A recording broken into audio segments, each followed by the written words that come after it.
A few days ago, I farmed for my very first Pearlescent in Borderlands 1 ever, but I got an Ironclad, which was pretty disappointing because the Ironclad's basically just a normal shield that can have pretty high capacity if you roll really good parts on it, so it's kind of not going to be better than a tough guy's shield with the 60% HP, whatever, it doesn't matter that much. Upon receiving this Ironclad, I was overcome with emotions. It was as if I just smoked my first shard of crack. I was hooked. I found myself returning to farm Cromracks for more Pearlescents, where I put in 108 runs. I got 5 Pearlescents in the 108 runs. I figured I was blessed. I decided from then on I was going to farm every single Pearl in Borderlands 1, and I was going to test them out. I was going to put them through the ringer to see what they can really do, because that's something I don't see very often. You know, you always see people farming the pearls, and you get the pearl, and oh, look at that shiny blue pearl, but you never really see them put to good use. So that's what I really want to do. I'm going to get them on the right characters, get the right build for them, and I'm going to find a good area of the map to run through some mobs, and I'll give them a good old college try, you know, give everyone a good shot. But that's enough rambling. I'm going to show you guys all the drops now, and then after that we'll get to the testing phase.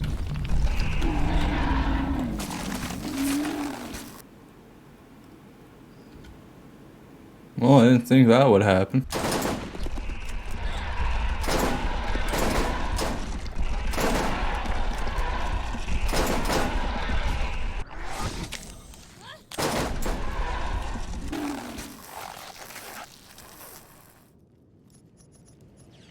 Woohoo!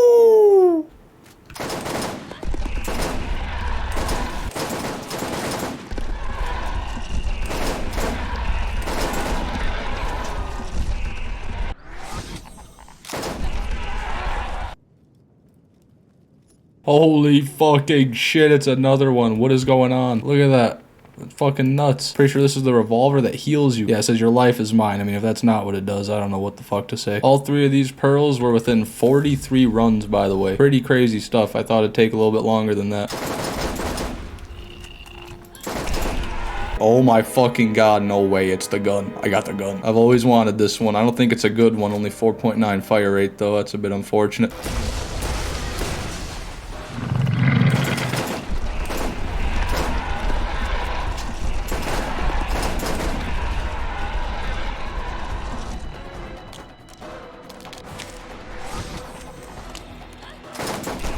Now, I don't know anything about this gun. However, it looks to be a semi-auto or a burst assault rifle, which is not something I'm fond of. Semi-auto, yep, okay, well. Oh, wow. Holy shit, you see that? Maybe not, you might have blinked and missed it. Jesus Christ, that's an insane reload. Wow. Yeah, pretty cool gun. Those were all the pearl drops I managed to get. Now I'm in the Lost Cave on Mordecai. I'm going to test out the Ares and the Stalker first. Here's the build. I just got everything that helps out my pistols. Before we start, I just want to talk about weapon parts, because obviously the pearls I'm using right now, these aren't the best pearls in the game. Not by any stretch of the imagination. This Ares is especially bad. This could be a 2 mag and it's a 6 mag, so I got like less than half of the damage it could be. On my Stalker, the fire rate's a bit low and it could be a ×2, which it's not, but it still has pretty high damage and a good fire rate, so I think it'll do okay. I came to the Lost Cave because you just got a good mix of enemies. You know, you got your skags, got your crab worms, got your bandits. So this is the Stalker. You know, that wasn't too bad. So against the alpha skags, it does pretty decent. It shreds them okay. It's not as good as a double anarchy, I wouldn't say. Oh, hold on, maybe it is kind of as good as a double anarchy. It's shredding really quick. I can't even imagine a ×2 one. Wowee. Also, if you didn't know this about the Stalker, it works kind of like the Fibber does in BL2, where you shoot and it ricochets. However, I find it's easier just to hit the enemy dead on because the damage doesn't seem to get increased with the ricochet, and it's just a little bit harder to hit them. Crab worms aren't really going to be a reliable test because you crit these guys with just about anything, they're going to die. A very satisfying weapon to use, that's for sure. Let's see how the Ares does now. This isn't really a weapon used for damage. Yeah, it's not great. It does damage, that's for sure. I can kill the small mobs without fail. And it does heal you. That's the main thing about the Ares. Like I said, it's not for damage, it's just to heal you. You can see the transfusion effects in the air when I hit an enemy. That's the Ares is doing right there. Alright, we're at pretty low health. Shoot those skags. Oh, it's not too bad. Health went up a little bit. I've also got a kill skill that regenerates my health, so I gotta remember that. Yeah, it's not bad. That's decent healing, that's for sure. Could save your life. Yeah, I am a Stalker advocate. This is one hell of a weapon. I assume it'll be no different, but let's test the Stalker out on some human enemies now. Of course, we got the bypass skill from Mordecai, so we don't have to worry about shields. I forgot how good of a character Mordecai is. Lilith's really good, but Mordecai's got to be a close second. Let's see how the Ares does. Oh, wow, that's not bad damage at all. It's kind of ridiculous how much damage the Ares does, to be honest, because it's only a 700 damage revolver. If this was a 2-mag, we'd be going really hard with it.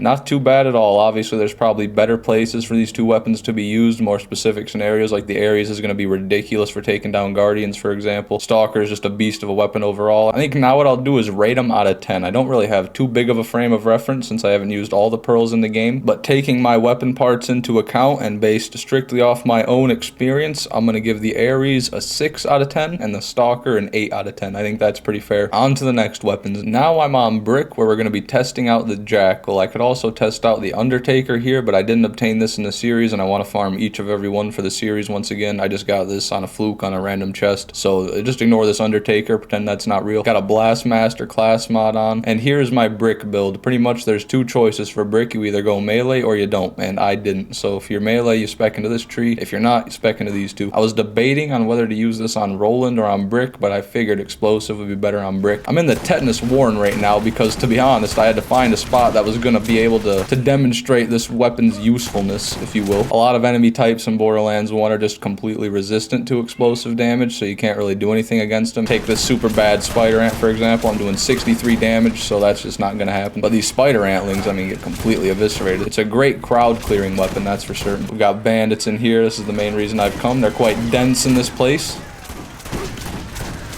And as you can see, the Jackal does put in quite a bit of work.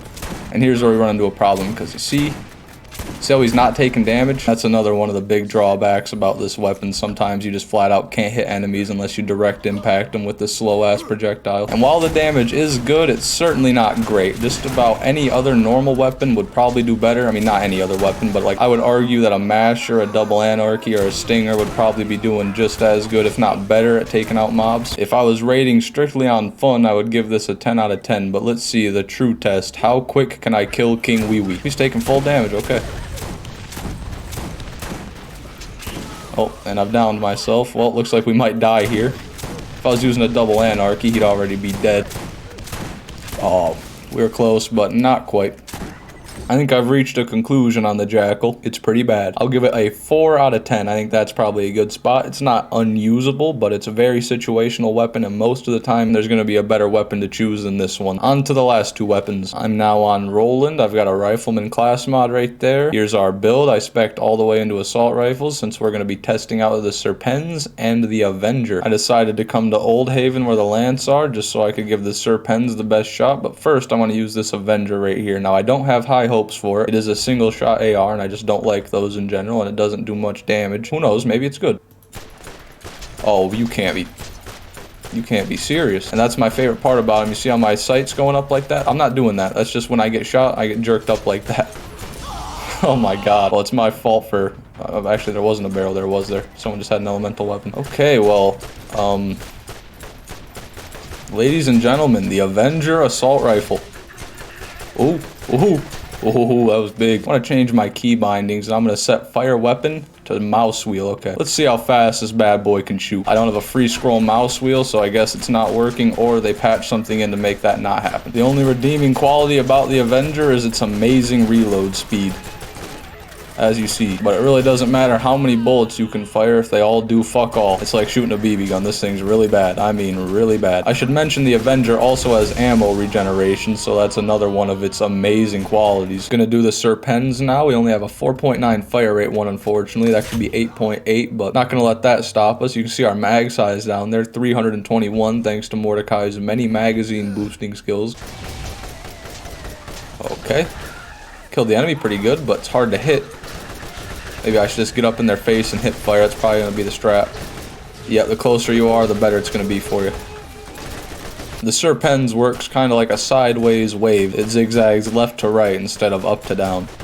But it doesn't affect its efficiency nearly as much as TK's weapons do, that's for sure. You can still hit things, albeit with less reliability than a normal gun, but still, you can hit things. If we had better parts, we'd have nearly double the fire rate, and if we did have that, I can say this weapon would be an unstoppable monster. Even right now, it's a very good weapon, don't get me wrong. I mean, we're shredding through these lands without much of an issue. Well, I think that's been enough testing. I'm going to go ahead and give these a rating now. The Avenger is damn near worthless. The only reason you might want to keep it around is just to have a Pearlescent with ammo regen. You know, you can replace your Tediore legendary with it, but for actual combat purposes, this is a downright worthless weapon, and I'm going to give it a 2 out of 10. Do not recommend. The Sirpens is a bit of a different story though. As I've been saying, we have a bit of a bad one, but even with this one, I think it did pretty good. The only drawback is the serpentine pattern of the bullets, but that's kind of manageable if you get close range, so really good damage. Overall, I'm going to give the Sirpens a 6 out of 10. Pretty good weapon. And that has been part 1 of Pearlescent pilfering. I thought it went pretty well. We managed to get 5 Pearlescents for it, which I didn't think would happen. I'm hoping to complete this series in 4 parts if possible. It's going to take quite a bit of farming to get there, so these are going to come out a lot less frequent than my normal playthrough episodes, which I'll still be releasing, by the way. Right now I'm waiting on something to get shipped, but once it's here I'll be able to record without issue and we'll be good to go. Thank you so much for watching, and I'll see you on the next one. Have a great day.